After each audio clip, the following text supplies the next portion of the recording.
And Curtis Sherrod, which I know him as Mike Check, came on board. And he gave me a call, asked me if I wanted to be involved, and I didn't hesitate. I said, yo, whatever you need me to do, wherever you need me at, just keep me in the loop, and I got your back. So here we are. And I thank y'all for coming out and support us as we still in this 50th hip hop anniversary.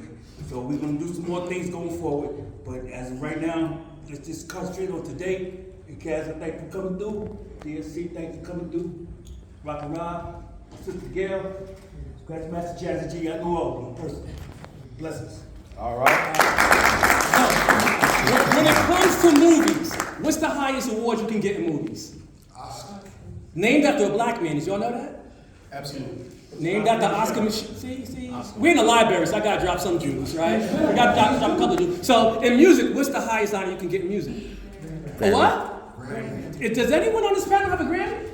Oh, snap! DST in the So please tell the people who you are and exactly how did you get that Grammy? Remix of DST from the Bronx, New York. Cut my teeth in Mount Vernon and New Rochelle as far as hip hop is concerned. And I worked on a song with Herbie Hancock called Rocket. And that was the first Grammy in the hip hop culture.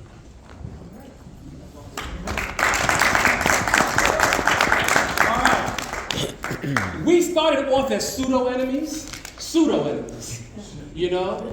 We was at the PAL in the upcoming DJ convention. I was with my crew called Touch of Class. He was with his crew, you know. I cheated, I got Herc's Macintosh, I got Scorpio's amp, and you know, that's how we did it back in the days. My boy had a van, you know, and we made it happen. What's so good about this gentleman, he's actually a current practitioner of the craft at a very, very high level. And if I'm correct, later on today, will you be treating us to a demonstration of mixing on 45s? Yes, indeed. Who knows what a 45 is? Anyone here know what a 45 is? See? So come here, D-Nasty, quick. Tell the people what's a 45, only the way you could do it. As a matter of fact, we do it like this. Rock and Rob, what's a 45? 7 inches in diameter with a big hole in the middle. So you understand that I have to do the opposite of being a little. 45 is a 7-inch with a hole in the middle. It's a diamond, and I'm a lyrical diamond. Understand I'm shining. I had to come through with the raps I mingle. If you put this on a 45 maxi single, Kaz, that's the Grand Master. You understand that I had to come and do it faster. We did the Rapathon 5 in the Hip Hop Culture Center. I was 18, I'm 39, I know you remember. DST. Hey yo, DST, you understand that I have to be the best deed. I be the mastermind, grand mixer, the MC. If they duck, they had to get DDT. Then DEB, nasty forever, Mount Vernon. Money earning, Mount Vernon. Money earning, now they learning. You understand that I had to rock from BX to Harlem. Shout out to Mike Collins, that's the Collins brothers, the old. That's enough of that, man. Okay. And just so you know, where are you from? Mount Vernon got plenty of talent, y'all. Mount Vernon got plenty of talent. Now, there was nothing better or cooler to me going to a party back in the days, like the Ecstasy Garage or somewhere, and you'd be on deck about to go on, and then you just hear the audience, Mercedes, young ladies, Mercedes, young ladies. That was an all-female group called the Mercedes Ladies, and we have someone representing them. Please tell the people who you are, what you do, and who are the Mercedes Ladies before we start this battle.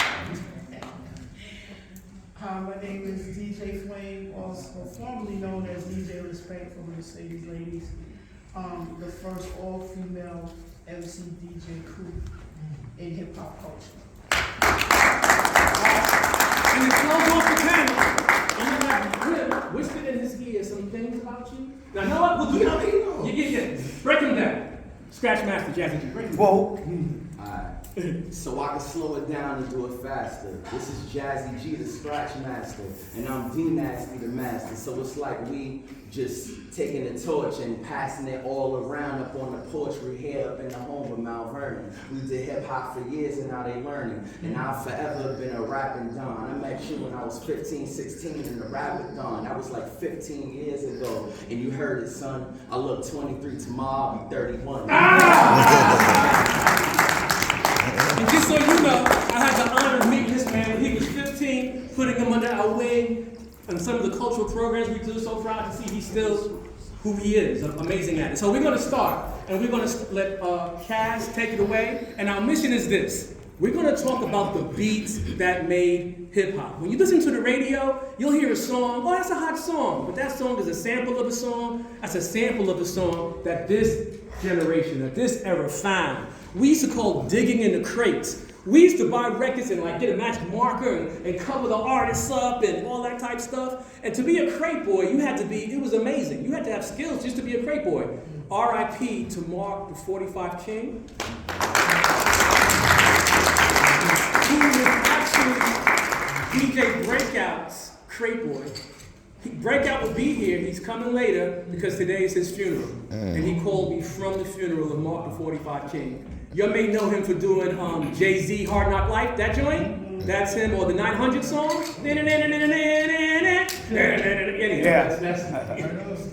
Yeah, he was amazing. Yeah, right. He was an amazing producer, but that shows you how powerful a crate boy can go. So with that being said, take it away, Grandmaster Kaz. Good afternoon. Thank y'all for coming out today. This is all about the beats that made hip hop. I've always said that hip hop didn't invent anything. Hip hop reinvented everything. So there was no hip hop music. Hip hop music came from music that already existed. The music that we grew up listening to in our parents' homes. We kind of tunnel vision that music into a particular sect. The R&B, the funk, the soul, the jazz, but the parts that had percussion, breaks in them, okay? Percussion is the drums, the congas, the beats, all right? That became the foundation of hip hop music and created the dance, all right? So once we found one or two or three, it was like, wow, let's find something else. Okay, because DJing became competitive. You went to a DJ party, you heard some fly stuff, you like, okay, now I gotta go find something that's me. Okay, I gotta get that, I gotta have that. And then I gotta go find something that he doesn't have. And that's where the digging in the crate philosophy began. Okay, because like was said earlier, DJs used to cover their records, even scratch off the labels. That's how competitive it was back in the day. So you had to figure out what you were listening to. I remember standing outside the Hemelo, I couldn't get in. Okay, I was too young. I stood outside and just listened to the music that I heard coming out. And then I would go to Crazy Eddie on Fordham Road. Like the next day, I'd be like, yo, you got this record? I don't know the name of it, but it go like this. Tick-tack, doom, doom, doom, dee, doom, doom, doom, dee, doom, doom. And they'd be like, what the fuck is wrong with you? How am I supposed to know what, you know what I mean? But that was the first, I guess, sampling. You sampled it in your head, you remembered it, and even the album covers. Okay, I don't know the name of it, but I know it's a green cover, and a little red sun on the bottom. Like the label, right? And all that has to do with culture. And the derivative of that energy is hip hop music, rap music, the music that we listen to this day. Take any song you hear on the radio, and even if it's a so-called original song, it was inspired by one of the beats that made hip hop. Okay, let's talk about it. Let's start with Gail. Talk about your contributions and the beats. Come on, everybody know who everybody is. All right, talk about your contribution and to this conversation, the beats that made hip hop. Okay, so when I came into the Mercedes Ladies, I had already been playing disco. So, you know, we're talking good times, love is the message. So a lot of the times, you know, the MCs would rap over those disco breakbeats. And, you know, just like he was saying, Kaz was saying that a lot of the songs came from the records that we were listening to, that we were playing at the block parties, you know, mama, auntie and them, you know, and, you know, one of the songs that I was known to play was Good Times, you know, at T-Connection. You know, I was also the only female DJ who had a residency at the T Connection. So to be there and to be on those turntables, you could not just walk up to those turntables and get on those turntables, because Richard T, he would put you through a series of tests. You couldn't even walk up to the balcony. Right. It took a minute to get to the balcony. and then go up, and then you could sit in the booths. And then from there was like this little hallway right before you actually got on the main stage, if you will, where the turntables were at. And one of the things we would do, we would play a lot of, for me, I would play a lot of disco, a lot of, groove to get down, a lot of jazz. We took a lot of jazz, breaks as well. And so the DJs were up top and the MCs were at the bottom. And sometimes at the end of the night, the MCs would come up, yeah. And be with the DJs. And so, Let me just stop you right there, because you made a great point. She said, I played mostly disco. A lot of us played disco. A lot of us played disco. When we first forayed into getting into hip hop, disco music was prevalent. Okay, and hip hop was like a specified, like you could only play hip hop to hip hop people. right. And everybody wasn't hip hop people. I remember playing in clubs. They were like, "Yo, don't play start playing that shit." I got grown people in here. So they don't play that hippity hop shit. So I had to go to the park to play hippity hop shit. And another thing to your point, disco music was a lot of people's breakbeats. That's right. If you go to Brooklyn and go ask a Brooklyn DJ, what's the hottest record in your crate? And just say hip hop. What's the hottest hip hop record in your crate? 9 out of 10 gonna say Love Is the Message by MFSB, which is a disco record. Okay, and many of the other songs. Living It Up, Definitely. Bustin' Loose, all these, they were disco. They were major soul in the disco era. They infused. had funk, and they were funk infused, but they were classified as disco. T, I'll take it to you. Sorry. Yeah, I want to clarify something. And so we started using this term disco, not understanding what it actually represented. So it's a misinterpretation. The term disco is a French word that means a discothèque, which means a library of music. It's not a genre, it's a place. And so when we was in Paris, that's the first time we heard them use it in the correct sense. When you go into a club, it's a library of music. So it's a discothèque. It could be any music. It could be Latin, mambo, salsa, rock, whatever. But in that building is the library of music. And so in America, the club scene became huge, and our introduction to it, no one explained that this is a discotheque. It's not the music, it's the place. It's the place. It's the place. Yeah. And so the music we were listening to was soul music. But then the European style of the 4 on the floor came into it, and we made that synonymous with the terminology disco. I just wanted to clarify that. Science! Yo, another thing, let me add on to that. If you look on early hip hop flyers, they don't say hip hop party, they say disco. Yeah, they're put on there based on what it really meant. It's the venue, it's the fact that it's a disco tech, it's where you go to hear music. And so when we used to say the T Connection, we had disco, the all our flyers, T Connect, where it's all correct in the discotheque. The Ecstasy Garage was the Ecstasy Garage disco. Yes. Right. The T Connection was the T Connection disco. Yes. Okay, so it's more venue than the music that was being played. The music, those genres were rock, funk, reggae, calypso. Those are the genres of music. The disco terminology is what I just explained. It means you're in a place where somebody got a whole bunch of records and he's gonna play them all for you today. And that's what that meant. But what's interesting, Kaz made some really good comments already out the gate. He was talking about the camouflaging of the records. Yes. All of us did that except for one DJ. And just recently, he told me why he did what he did. So I was a huge DJ Smoke. Who wrote it? DJ Smoke. DJ Smoke. So I was a big fan of MPB, which was the Master Plan Bunch.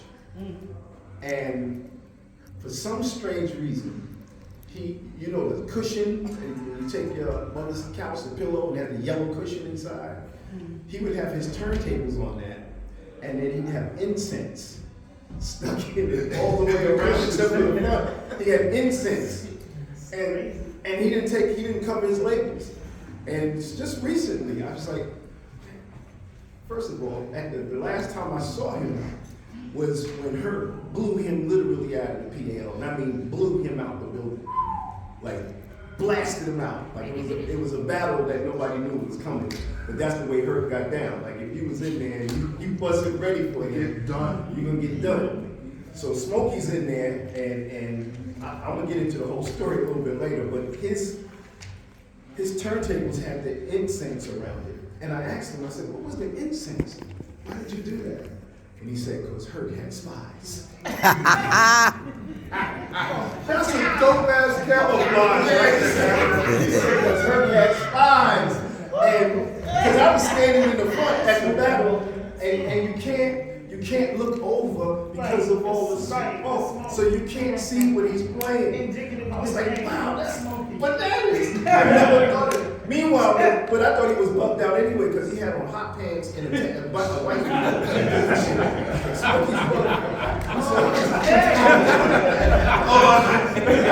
Let's see that. Let me go left. So he told me later that somebody had robbed his house. Somebody had robbed his house, and that's all they. Somebody gave him, some girl gave him clothes to put on to go to do the party. So yeah, that's Fiction type shit. Yeah, he came in there with hot pants on and a white beard. I was like, what's going on with this dude? Anyway, this incense, you could not see the records because the smoke would get in your eyes, and his name just so happened to be DJ Smoke. You know, he changed it to Smoke because there was another Smokey, so he took the he took the Y off and left it as Smoke. Hip hop is popping up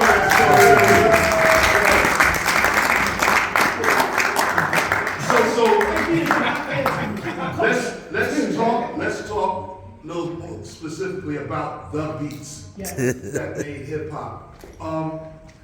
Everybody has their top 10, top 20, top whatever list of everything. Their favorite this, their favorite that, who does this and that. But as far as break beats is concerned, they are all synonymous. If we all sitting at this table put up our top 50 break beats, we'd all probably put the same records in. Okay, because we all grew up on the same foundational music. Absolutely. And some of us dug a little deeper, but pretty much the general consensus would be the same. Okay, and one of the biggest artists out of hip hop and break beats that we get our music from is, of course, the Godfather of Soul, James Brown. Hands down. Who is the most sampled artist of all time. Okay, and I mean one song, hundreds of samples, just from that one song. And you know James Brown catalog. Talk a little bit about the foundational era when people just wanted to come and hear those breakbeats, that Give It Up, Turn It Loose, that Just Begun, that Yellow Sunshine. Well, they all absolutely correct as far as about disco and the beats, but we did go digging, but a lot of us didn't have to go far. All we had to do was just go through our mother and father creed. Serious. You talking about the BT Expresses, you talking about the Cool and Gang, you talking about P-Funk, Power Funkadelic, you feel me? Ralph McDonald. You know, they Slick Rick and him and Dougie Fresh got a thing when he say, yo, Dougie, do that record. No, he said, yo, Dougie, do that record jam on the groove. That record jam on the groove, and all that comes from us listening to our parents' records. You know, but I mean, you want to take it back to the essence. I mean, really, like the sings and you talking about the Baby Hueys and all that stuff. Listen, the break beats. I mean, we had it right there, we just wasn't able to understand it at the particular time. Because to be honest with Joe, we was all before ourselves, man. Before this whole generation called hip hop started, we was out there doing it. Wasn't getting no bunch of money, wasn't getting no big recognition. We were just doing it for the love.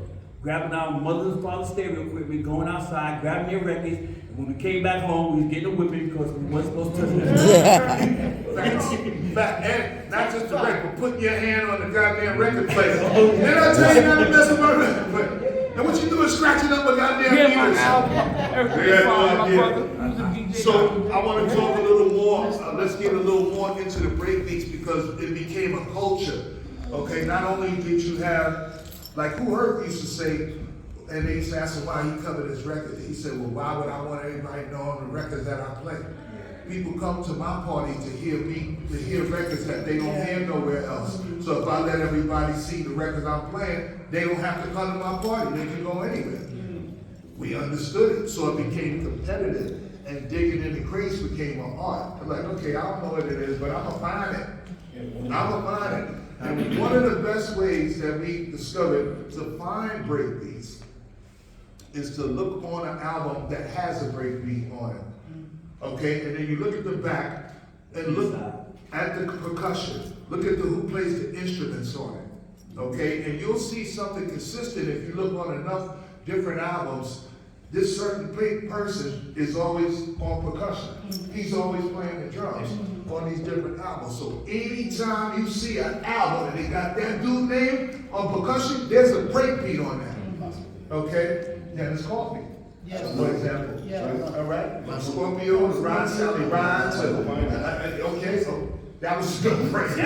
Michael Vine, the incredible bongo band, which gave us the anthem. The anthem for hip hop. There is no okay. I guess there's two more. I'll say one because I can't even include Give It Up, Turn It Loose. I would have to say Just Begun. Yeah, Just Begun. By Jimmy Castabush and Apache by the incredible bongo band says hip hop. Or as soon as you listen, as soon as you come on, that's hip hop. You know what I say because James Brown music stands on its own, and a lot of people won't understand its connection. But if you play Apache and Just Begun, because you wouldn't hear these records under no other circumstances. You know what I mean? As a Jimmy Castor fan, Just Begun is a breakbeat anthem. Apache is a breakbeat anthem. and we played the entire Yes, song. yes. We never chopped Yes. those records up. There Yes. were certain records where we had a certain respect for, like the Mexican. We never Yes, the cut Mexican. that. Never chopped. Babe Ruth's Third Base. You never cut that record. You played the whole thing. Just Begun. You never cut that record. You played the Not whole until it got to the break. until it got to the break. And we sang the whole song, right? We sang the whole song until the break. Yeah. And then we start dancing. Scratchmaster Jazzy G. Whoa. Okay. If you look at this dude, I mean, you'll be pulling off one of the biggest robberies of all if you grab his laptop. Okay? There is a library of wealth of information as far as music is concerned, hip hop music and breakbeats and all that. G, talk a little bit about how you acquired, okay, all these breaks and beats over, like, what was your search like? You know, from the time we were going into record stores looking for records till today, when it's just about MP3s and WAV files. Well, put like this, I go way back before I even had turntables. I don't know if anybody remember them old component sets with the turntable and the cassette deck. I used to make my old pause tapes, and I started out. So I always had a single record, and I started making my pause tapes. Okay, I got out of that era. That's when I got turntables. There's two gentlemen that's here now out of the three that I learned from watching was Dr. Dust, Rocker Robert, Chuck City. Those were my influences. So I studied watching them. Because I was a little shorty back then. I couldn't go around, cross to West Bronx, North Bronx. I was in Patterson, Mount Haven, Richmond, Millbrook. my haven in the middle. Not a bad place to be. Nah, I was right there. I just sat there and observed. Then later on, I got a grasp for ear and started looking and searching for certain records. I had records that was on 45. I'm on pull a jewel right now. I bought Bongo Rock, the original MGM Balloon Gold album, not knowing that I taped over Bongo Rock because I wanted to play Mongolia. I taped up Bongo Rock and rocked the shit out of Mongolia because that's the record I wanted to hear. They both was fired. Yeah, They both was fired. and I fucked up because I wanted to catch it, but you know back then, you know we had the big old cheesy 45 logos. I didn't have that light hand like a Rock and Rob or Chuck C. Not like that, but the 45 pace thing, all of that. It was a learning curve, and as I got older, I had that ear. Don't go to the same record store you see the next DJ go to. Go elsewhere. My record shops, like back then for me, I used to go to the Fox record store on Jamaica Avenue. I go to the Music Factory, well, either Music Factory one in Jamaica Avenue, or I go to on Fulton Street. I go to 23rd Park Avenue, Barry's. Don't sleep on those dollar bins. I found many gems in them dollar bin, them cutouts. See, that's important. That's why I wanted him to talk about the search for this music. Nowadays, you can call up a DJ. All right, call up a DJ tonight. Listen, I lost my laptop, or I lost my hard drive, or whatever, this and that. And mostly everybody who I've ever, yo, come over, I got you. Or just give me a blank hard drive, I hate you. We share music today. It's no big deal. Everybody got the same music pretty much, unless you're a specialist. And that means you go further. You can't take it with you when you go. You do blends. And I'd like to welcome my brother, the original DJ Tony. I'm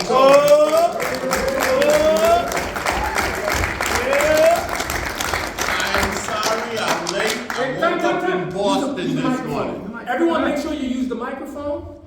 And with that being said, give it up for the energy and the knowledge that's being shared. I woke up in Boston this morning, so I'm here. That's a song, I woke up in Boston.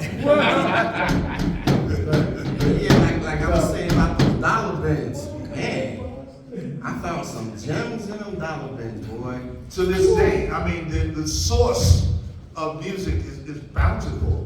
I mean, there's no reason why you shouldn't be able to find music, especially with the resources that we have today, with Google searches and all the internet and the new technology. It makes it easier for us to gather music. But I've also noticed that with that, you got a multitude of music. I mean, I have music that I haven't even been able to go through all of it yet. Okay, when you go to a club, party, event, or whatever, how much music can you play at one time? So now it becomes, okay, now how do I narrow this down for this audience, for this particular audience? If I go out of town, if I go overseas, you got to know the music in the particular regions that you travel to as well. So that's another thing that you have to know as a DJ or as a practitioner of beats. Now when you simplify it to just hip hop, it's a little easier. Right. Okay, this is a hip hop party. I'm not playing Lotto, Cardi B, okay, or none of that. No disrespect to no new artists, but we not here for that. Just like if I play a oldies party for an older crowd, my age and older, I'm playing Al Green. That's right, that's right. You know what I'm saying? I'm playing Frankie Beverly and Mays. I'm playing the things that, you know what I mean, that moved me when I was young, and it moves the generation that I moved in. That's another talent that we all have to, you know, hold on to this day. And will move the young people if we play it. As well, if we play it, if they're exposed to it. You bring young people to a breakbeat party, they're going to dance all night. All night. Okay? After you explain to them what kind of party they know they ain't going to hit Cardi or nothing. Yeah, they will adapt and just let the music speak for itself. I wanted to piggyback on with my brother Mark Jackson was saying. The quest for beats became a culture itself. And there's only a handful of people who were the experts, like really, really good at that. But what was really clever about that is what Cass said earlier. You had to build your understanding of musicianship. You had to know what musicians were playing on these records. And some of us were musicians before we got into DJing, like myself. I was a drummer first. I was raised to be a musician. I came from a musical background. So I was into beats because I played drums. I was the drummer for John Philip Sousa, junior high school, 1975. And that was the year that one of my neighbors, one of my childhood friends' brother, was at E.J. Corvette's. This is a true story. Yeah, we used to go there to steal Hot Wheel cars. So, hey, listen, man, that's look at Cat. Cat's like, yeah, I stole a few myself. So we used to go there to do that, and this brother Mike Hill, bless his heart, he's no longer with us. He was in E.J. Corvette's, and he came home one day and he said, "Yo, I just bought this record. It was playing in E.J. Corvette's, and this is like 74, 75. And he said, check this out. And he put it on.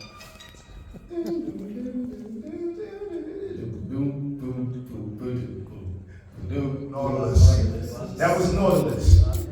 And we were all like, and remember, we're band members. And so we're looking for records to play with beats and stuff like this. There's no DJing yet.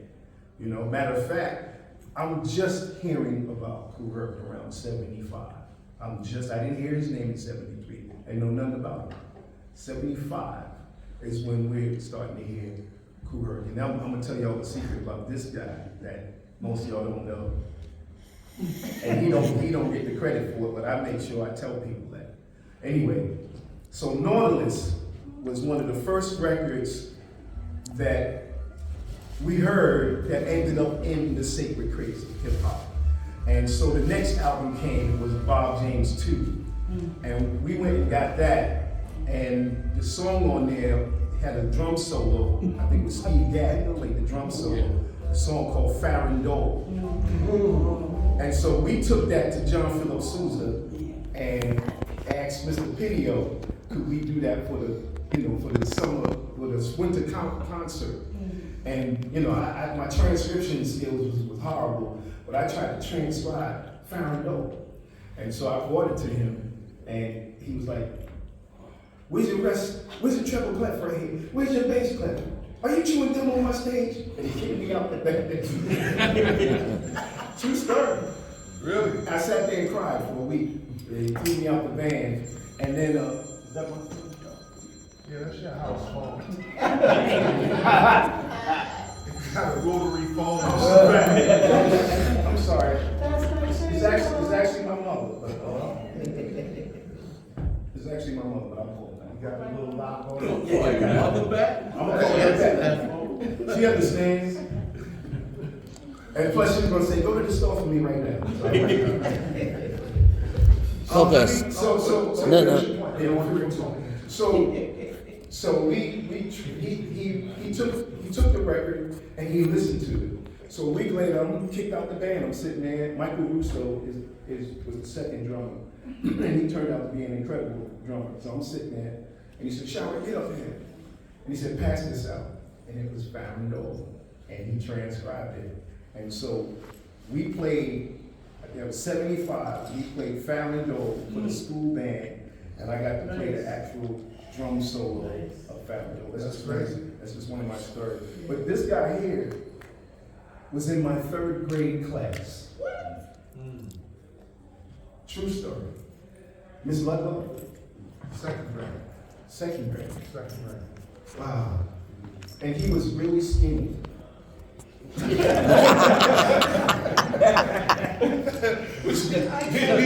said, well, you can't take credit for this one. I can't take credit for that. He was in my 3rd grade class. I just want y'all to know that. Tony Tone, the original DJ Tony Tone, Cold Crush. Whoa!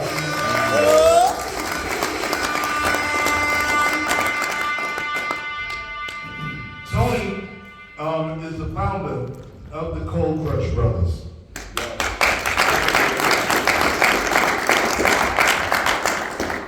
But prior to the Cold Crush Brothers, he was part of the Brothers Disco, which was DJ Breakout, Baron, and the original Funky Four MCs.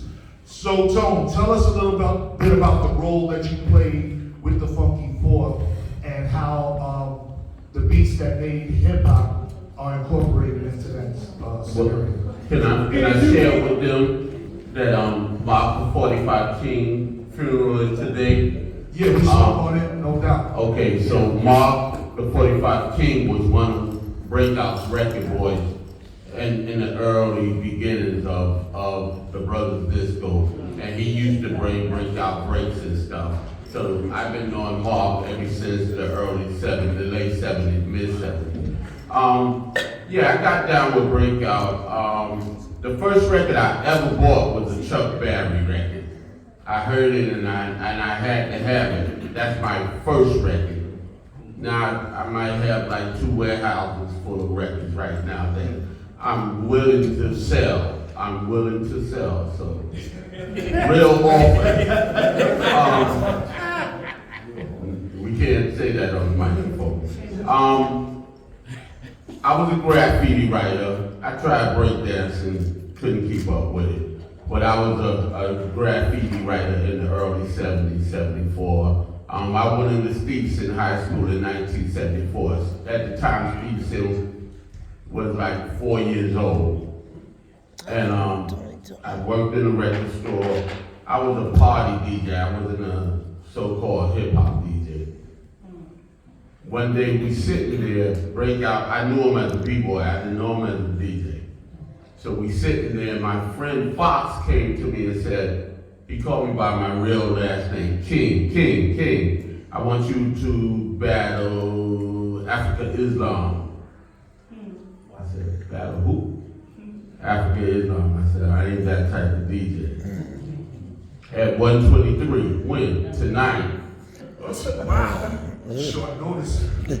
So, Breakout is right here. He said, I'll battle him. I said, you'll do what? I'll battle him. I said, you a DJ? He said, yeah, I'm a DJ. So I went home with him. He showed me his skills, and I put up my word for him to battle Islam that night. I said, I'll meet you there at 7. So, you know, he only had like 2 ass kickers. I'll take horns. But they went at it. You know, 123, they had the partition wall, and they had the 2 doors open. Islam played an hour, Breakout would play an hour. Islam played an hour, Breakout played an hour. And then that last hour, they just all went at the same time. And whoever pulled the biggest crowd on their side was supposed to be the winner. Apparently Breakout won that night. It was Breakout, the voice of KK Rapper, not even a Funky Four yet. Busy B, the Gypsy MC was over for Islam, then he came on the outside and rocked, you know, yo, Breakout, you gonna hit me off, you gonna hit me up, yeah, we gonna hit you off, okay, he got on. Extraordinary Night, 1977, and that's when it all started, you know, that's when it all started for real, for me, you know. I got down to security, and then I noticed the system wasn't sounding that great, so I started helping with the system, and it started sounding better and better and better, and then they just say, yo, you out sound, man.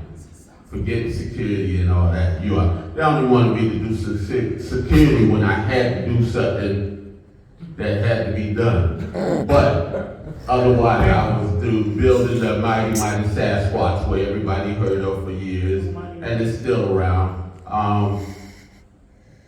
And then within all that stuff, I just decided that I wanted my own. And I just went at the Cold Crush Brothers very hard. And we still here, my brother Grandmaster Cash.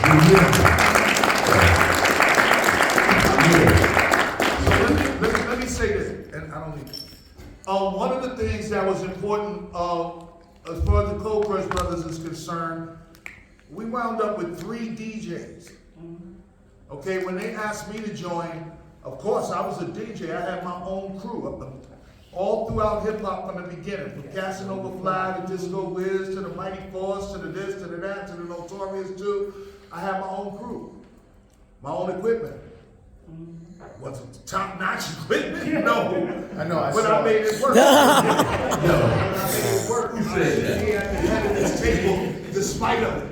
Okay? But the point is that when I got down with the Cold Crush Brothers, I had to like leave the turntables. I had to like relinquish DJing because we already had Charlie Chase, who, you know, Tone was trying to promote as this, you know, dope ass first Puerto Rican DJ playing hip hop.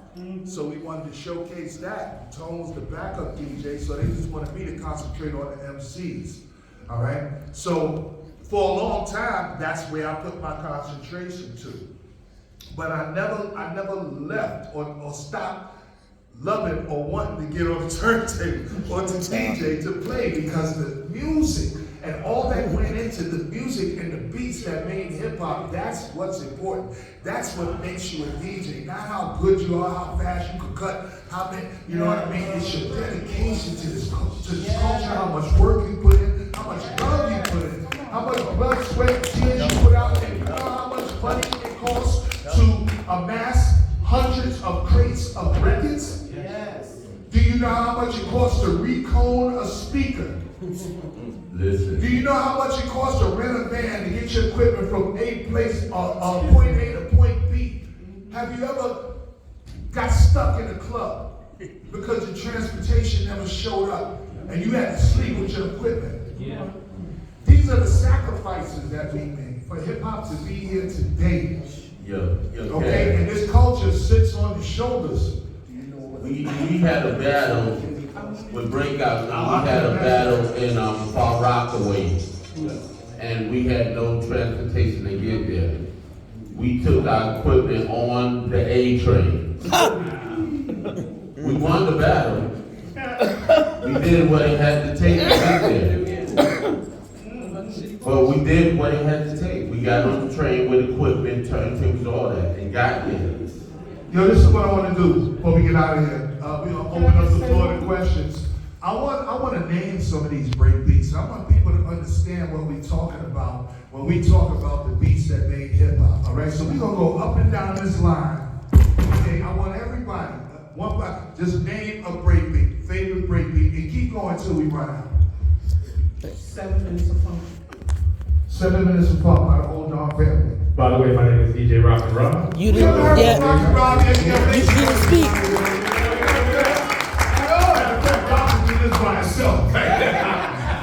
Rob, give us 5 break beats. Okay, I'm gonna give you Brother Green, Pussyfooter. I'm gonna give you Paradise. I Can't Stop. Catch a Groove. There you go. There you go. 5 from you, people. Bump and Bust Out, Candido Drum Feet with Johnny Fox, Mardi Gras. Yeah. By the way, the brother just walked in there with the P on his hat, he's hiding. That was his uncle who found Nautilus. That was his uncle. That the first time we heard that was played. Yo, give it up. That was his uncle that found Bob James, who turned us on to Bob James. And Dexter Wanzel, Life on Mars. Okay. On the other side, he was the one that turned it over and said, play it on 45. We started doing combos and shit around. I'll go Charleston Hustle. I'll go Shack Up. I'll go Yellow Sunshine. Absolutely. I'll go Conga, Lafayette Afro Rock Band. No. And Funky Penguin. Nice. Wow. I'm gonna go back a little further. I'm gonna go back. BT Express, I like it. Africana. Ooh. Alright. I'm gonna go Cool in the Gang Jungle Jazz. Brooklyn Dreams Music Harmony. Brooklyn Dreams. Alright. And Sesamano by Sesamano. Ooh, nice. Nice. First DJ I heard play Sesamano was Breakout. Nice. And last night changed it over. Yeah. Number one, the Olympic runners. Yep.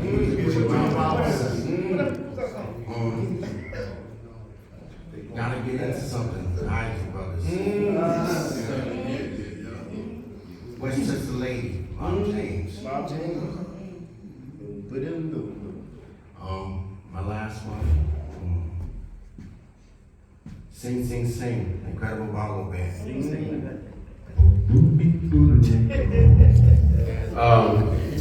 I'm gonna go Red Earth and the Jackson 5, Come Along and Dance. Jackson 5, What You Don't Know. I Can't Stop. Planetary Citizen.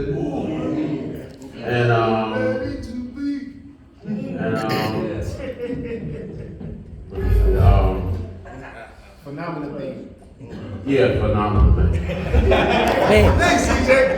Let's go another round. Let's go, man. Come on. 1, 2, hold on. Go another round, baby. Hold on, 1 second. Are y'all learning stuff today? Yeah.